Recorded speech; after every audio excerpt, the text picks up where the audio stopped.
Teil 8 Die Geheimlehre von H.B. Blavatsky, Buch des Zion, Strophe 4. Strophe 4, Vers 1.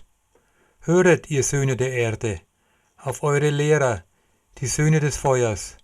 Lernet, dass es weder Erstes noch Letztes gibt, denn alles ist eine einzige Zahl, die aus der Nichtzahl hervorgegangen ist. Die Ausdrücke, die Söhne des Feuers, die Söhne des Feuernebels und dergleichen bedürfen einer Erklärung. Sie hängen mit einem großen, ursprünglichen und universellen Geheimnis zusammen, und es ist nicht leicht, dasselbe klar zu machen. Es gibt eine Stelle, wo Krishna symbolisch und esoterisch sprechend sagt: Ich will dir erklären, unter welchen Umständen die Frommen, wenn sie die Erde verlassen, dahin gehen, um entweder wiedergeboren zu werden oder nicht wiederzukommen.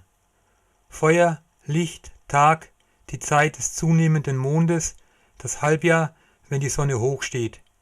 Die, welche unter solchen Umständen sterben, erkennen Brahma und gehen zu Brahma ein. Rauch, Nacht, die Zeit des abnehmenden Mondes, die 6 Monate, wenn die Sonne tief steht, die Ergebenen, welche unter solchen Umständen von der Welt scheiden, erlangen nur das Licht des Mondes und kehren wieder zurück.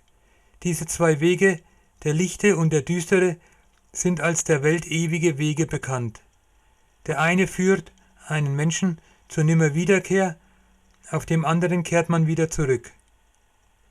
Dieses Vers 1 lässt sich eigentlich gut durchschauen. Die Erklärung von Blavatsky mit Hell und Dunkel lässt sich auch in Gut und Böse deuten, auch in gerade regierend oder sich wieder im Verborgenen aufbauend. Strophe 4, Vers 2. Höret, was wir, die Abkömmlinge der ursprünglichen Siebenheit, die wir aus der Urflamme geboren sind, von unseren Vätern gelernt haben. Blavatsky gibt hier nur Querverweise und Wiederholungen an, die ich euch erspare. Wer bis hier alle Teile gesehen hat und aufmerksam diesen Vers liest, versteht den Satz sehr gut. Die Nachkommen der 7 gottgleichen Herrscher, Könige, treten hier deutlich in den Fokus. Strophe 4, Vers 3. Aus dem Glanze des Lichtes, das aus dem ewig Dunklen strahlte, entsprangen im Raume die wiedererwachten Energien. Die eine aus dem Ei, die 6 und die 5, dann die 3, die eine, die 4, die eine, die 5, die 2 mal 7 die Gesamtsumme. Und diese sind die Essenzen, die Flammen, die Elemente, die Baumeister, die Zahlen, das Arupa, das Rupa und die Kraft oder der Gottmensch. Die Gesamtsumme und von dem Gottmenschen emanierten die Formen, die Funken, die heiligen Tiere und die Botschafter der heiligen Väter im Inneren der heiligen 4. Dies bezieht sich auf die heilige Wissenschaft der Zahlen, so heilig in der Tat und so wichtig für das Studium des Okkultismus, dass der Gegenstand selbst in einem so umfangreichen Werke wie dem vorliegenden kaum gestreift werden kann. Auf den Hierarchien und den korrekten Zahlen dieser Wesen, welche meistens unsichtbar sind, beruht das Geheimnis des ganzen Weltalls. Die Wissenschaft der Zahlen hat eine und dieselbe Bedeutung im Brahmanismus, Kabbalismus und in den ägyptischen, chaldäischen und anderen Zahlensystemen. Die Devas, Pitris, Rishis, die Suras und die Asuras, die Danavas und die Gandharvas und so weiter haben alle ihre Synonyme in der Geheimlehre, sowie in der Kabbala und der hebräischen Engellehre. Aber es ist nutzlos, ihre alten Namen anzugeben, da dadurch bloß Verwirrung geschaffen würde. Viele derselben sind sogar noch in der christlichen Hierarchie der göttlichen und himmlischen Kräfte zu finden. Alle diese Thronen und Herrschaften, Tugenden und Fürstentümer, Cherubim, Seraphim und Dämonen sind die modernen Kopien uralter Prototypen. Die heiligen Tiere finden sich in der Bibel so gut wie in der Kabbala, und sie haben ihre Bedeutung, und noch dazu eine sehr tiefe. Im Buche der Ursprünge des Lebens heißt es: Gott gravierte in die heiligen 4 den Thron seiner Herrlichkeiten, die Aufanim, die Seraphim und die heiligen Tiere als dienende Engel, und aus diesen Luft, Wasser, Feuer oder Äther machte er seine Wohnung.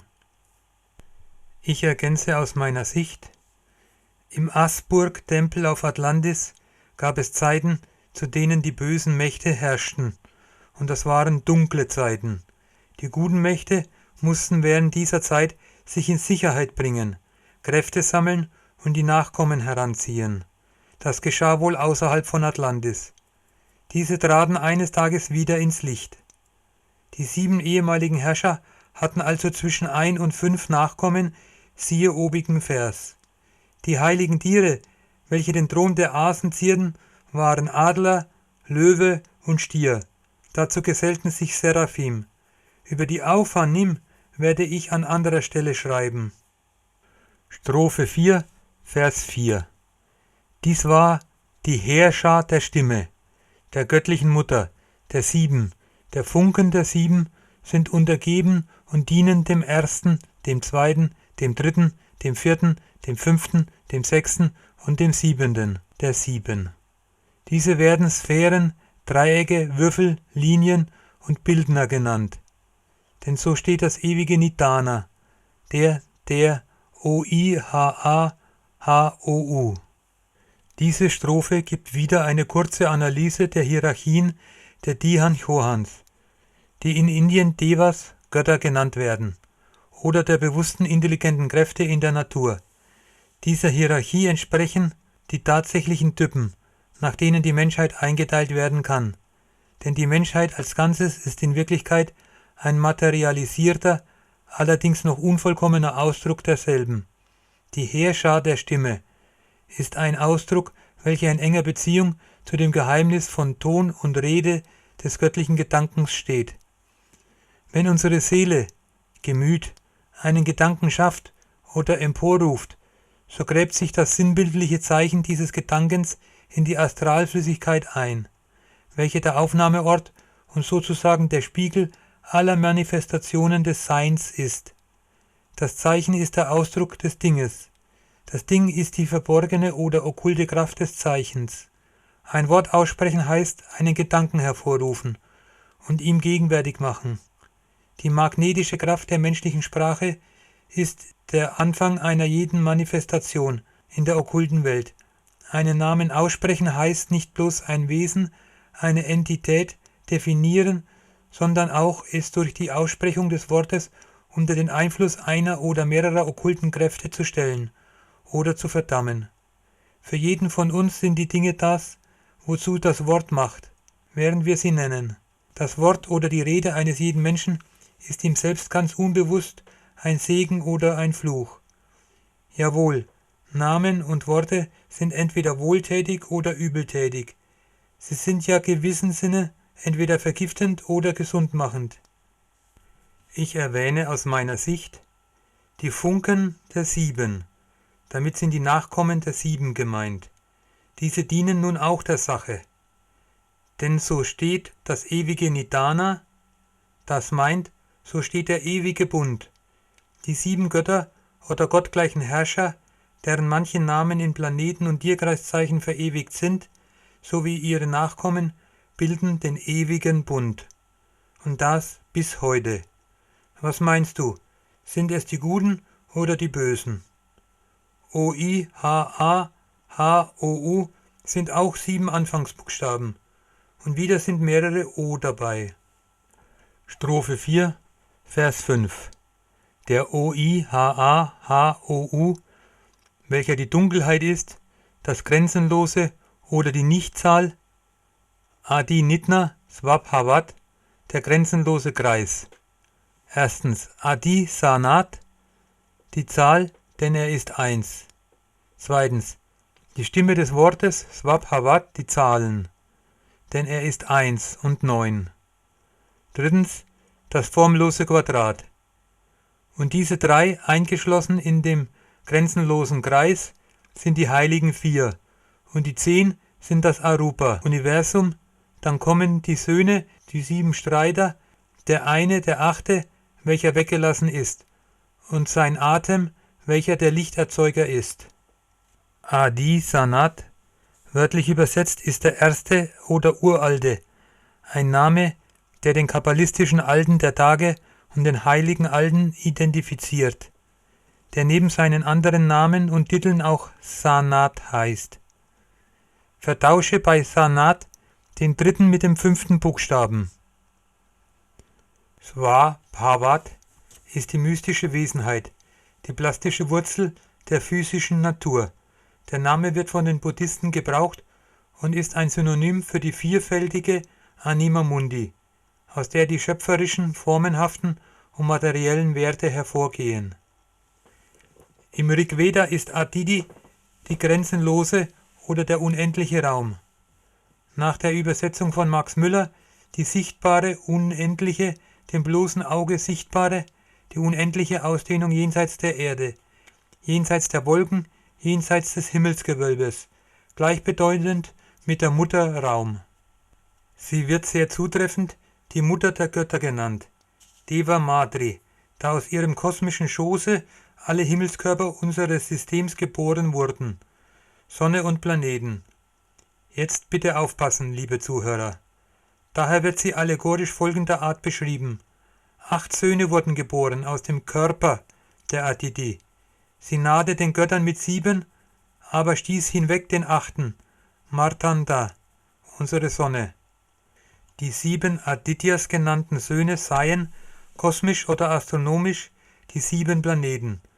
Und dass die Sonne aus ihrer Zahl ausgeschlossen ist, wer schließt schon die Sonne aus, zeigt klar, dass die Inder einen 7. Planeten gekannt haben mögen und tatsächlich gekannt haben, ohne denselben Uranus zu nennen. Aber esoterisch und theologisch sozusagen sind die Adityas in ihren ursprünglichen ältesten Bedeutungen die 8 und 12 großen Götter des indischen Pantheon. Nur wenn man nichts hinterfragt. Trotzdem kannten und verehrten die Alten 7 große Götter, ausschließlich der Sonne und Erde. Die Sonne dreht sich um ihre Achse, beständig in derselben Richtung, in der die Planeten in ihren einzelnen Bahnen kreisen, lehrt uns die Astronomie. Es gibt eine schöne Ausdrucksweise des Kommentars, der da lautet: So kleideten sich die Söhne des Lichts in das Gewebe der Dunkelheit. Ich ergänze noch, diese Söhne des Lichts mussten unerkannt bleiben, bis ihre Stunde gekommen war. Die 7 Adityas genannten, das Wort Adityas sehen wir uns näher an. Lassen wir 3 Buchstaben weg, so entsteht Aias. Also geht es um die 7 Aias. Ich denke, du kannst mit Aias etwas anfangen. Das Buch von Zion weist immer wieder direkt auf die reale, wahre Vergangenheit von vor ca. 200.000 Jahren. Und stetig wird von irgendeiner Seite mit wirrem Geschwafel diese Wahrheit verhüllt, wissentlich, absichtlich und auch treuen Glaubens. Strophe 4, Vers 6. Dann die zweite 7, welche die Lipika sind, hervorgebracht durch die 3. Der ausgestoßene Sohn ist einer. Die Sonnensöhne sind unzählbar. Die Lipika, von dem Worte Lipi, schreiben, bedeuten wörtlich die Schreiber.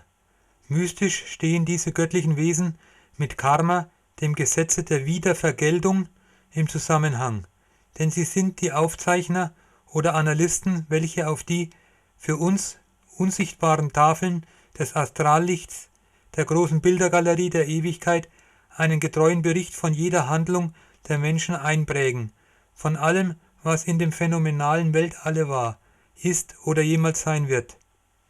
Da die Lipika es sind, welche aus dem passiven universalen Gemüt den idealen Plan des Weltalls in die Objektivität projizieren, nach welchem die Baumeister den Kosmos nach jedem Pralaya wieder aufbauen, so entsprechen sie den 7 Engeln der Gegenwart, welche sie Christen in den 7 Planetengeistern oder den Geistern der Sterne wiedererkennen.